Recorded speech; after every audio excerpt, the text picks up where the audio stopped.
Welcome back, friends. In this episode of 15-minute watercolor cards, we are going to make an autumn-themed greeting with flowers and pumpkins.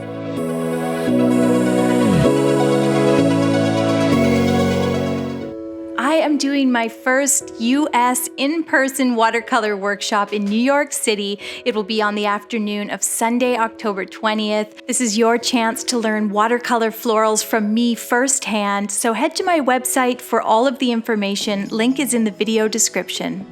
So if you've watched one of these watercolor cards tutorials before, you sort of know the drill. I always use these little blank cards that I pick up at the dollar store. Now they're made of cardstock, which means you can't paint on them. They just won't accept the water. So I always cut 2 pieces of watercolor paper, usually cold pressed, to fit the cards, and I'll work on the watercolor paper and I'll glue it on afterwards. But first I want to work out the design for my painting, so I'm going to trace the card into my sketchbook and I'll use that as a guide.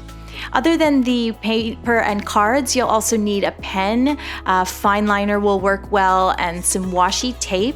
And I've got a bit of tracing paper and graphite transfer paper handy. And then use any paints and paintbrush you want. I'll be using my koi set from Sakura. And if you'd like to print my card after today's video, all the bonus content is available on Patreon, so head over there and check it out. So I'm going to start sketching what will become the final card painting. Now I want to do pumpkins, so I'm going to place the pumpkin sort of on 1/3 of the card. Then I want to surround it or border it with some flowers, so I'll put some small circles there showing me where I want to place the flowers. That's about as much layout as I'll do, and then I'll start working out the pumpkin. I always sort of design it the same way in these 4 lumpy bits that come together to create this little gourd or this little pumpkin, and I put a stem on top and maybe a little vine with a leaf or 2 coming off, and I think that really creates the look of the pumpkin. Now for the florals or the flowers, I'll probably do some really simple stuff like a 4-petal flower with some leaves on the side. Over on the right hand side here, I'm just going to place some fall leaves. So I decided to do a kind of oak leaf. If you're new to painting leaves, or if you'd like more info on painting fall leaves, autumn leaves, I have a video all about that and I will link it in the description. I'm going to finish this side of the card by placing a few tiny flowers and maybe a bit of wheat or dried grass. Really simple. It sort of finishes everything off by adding some tiny elements to our design. Now, I think I might want one more flower in the foreground there to kind of balance, but I'm going to start going over this in pen. So this allows me a sort of second chance to refine my design. So I always start in pencil because I can erase, I can change things completely. Once I'm fairly happy with the design, I'll go over it in pen, kind of refine. I can change little things, add items if I need to. And then what I'm going to do is go over it with tracing paper. I'm going to trace it. So I've laid the tracing paper down and I'll take my pen and I will go over the entire design. And as I say in every tutorial where we trace our own work, it allows you to keep what you like and change what you don't. So if you like the size of the pumpkin but you feel like one flower needs to be a little bit bigger, that is so easy to do when you're tracing.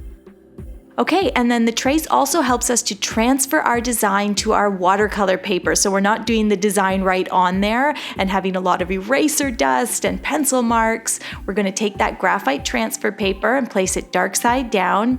And then I just take a nice sharp pencil and I go over the entire design. Or maybe not the entire design. How much you transfer is up to you. You'll see for some of the leaves, I just put a little line to indicate where the center of the leaf is. And for some of the flowers, I just put the center mark. That allows me to still retain the sort of freedom of watercolors, but I know where everything is supposed to go. Okay, so I actually did one more card, so we're going to do 2 today. This one has some acorns and some berries, and it'll allow me to do a different color of gourd or pumpkin. So let's mix up some of our paints. The first card is going to have a peachy colored pumpkin. I've mixed white with a bit of peach and yellow for the pumpkin. I'm mixing up a nice cool pink for some of the flowers. So the first card is going to be very peachies and pinks and purples, nothing too warm. I like a cool color palette, so I'm going to sort of maintain that through these cards, even though they are autumn cards. But you're welcome to do, really dark orange pumpkin. It just depends what sort of color palette speaks to you. I tend to like winter colors better, so I really love when everything is minty green and white and burgundy, and we'll get there in a few months. But for now, I am doing this peachy little pumpkin, and I'm just filling in. I'm leaving a highlight, you can see on one section of the pumpkin there. I'll also start filling in my flowers, and as I said before, I've got the center marked, but by not transferring the entire perimeter of the flower, it allows me to kind of shape the petals with my paint, and that I think gives a much more natural look, a much more watercolor look where everything is free and loose. I'm filling in some of the wheats. Again, some of these I just put the middle so that I know where to place it, and I can be very free when I'm painting the actual leaf itself. Adding a nice minty green to these leaves to help with that cool color palette. And then I want to come back in and start adding a bit of contrast. So for these small little leaves here, the tiny leaves, I'm doing a very dark purple. I think that helps to make everything pop, since we've used some very pastel tones with the light pink and the minty green and the peach. I'll paint another flower here on the other side of the pumpkin. I just do these very loose, nondescript shapes for the 4 petals. They're very perfectly imperfect. And then I add a little bit of darker pink at the center of the flower. And that just adds a nice hint of contrast. And we can always come back later and add a little more detail to that stamen in the center. I'm using a nice sort of light chocolate brown for my oak leaf, and I'll repeat that color when I do the stem of the pumpkin. So using colors in a couple places on the card, you can see the pink repeats, the minty green repeats. It makes the card have a sort of cohesive feel, I think, and you don't have to mix up as many colors. Sometimes when you do less, you do more. I'll add my little vine and some leaves for the pumpkin, and then I'm going to come back with that same green and add some detail on the other leaves. And then I'm using a washed out purple to add some of those tiny flowers that I had added to the design when I was working on it in pencil, but I didn't transfer them. I knew I would be able to sort of figure out where I wanted them to go when I did the painting. So you sort of have to know how much of that design you're comfortable transferring and how much you're comfortable not transferring. If you need to transfer everything, go for it. I'm coming back in here and just softening the pumpkin a little. I'm using a really cheap watercolor paper, and I think you can see it. Some of the paint is sitting a little funny, so I needed to add a bit more. But that is it for that design. Let's move on to the next one. This one I want to keep a really cool color palette, and the reason I wanted to do 2 was because I felt like I had to do an orange pumpkin. You can't not do an orange pumpkin, but I also wanted to do one of these gourds or pumpkins that is like this gray green color. It's such a pretty color. I think we bought one gourd last year that was called a gray ghost, and it had a really nice sweet flavor. It was great in stir fries and soups, and so I'm basing the color on that gourd, and I'm painting my little acorns, and I'm going to add some really bright red rich berries to this one. So this one I'm really enjoying the color palette, and I have plans to add some black-eyed Susans and a daisy here, and I'm just loving the way the sort of muted green looks with the golden brown or golden yellow and the bright red. Remember, the name of the series is 15-minute watercolor cards. These are supposed to be simple and cute and fun. try not to take them too seriously. You know, I just did a design where you throw a pumpkin in the middle or on the side and you border it with some little flowers and nuts.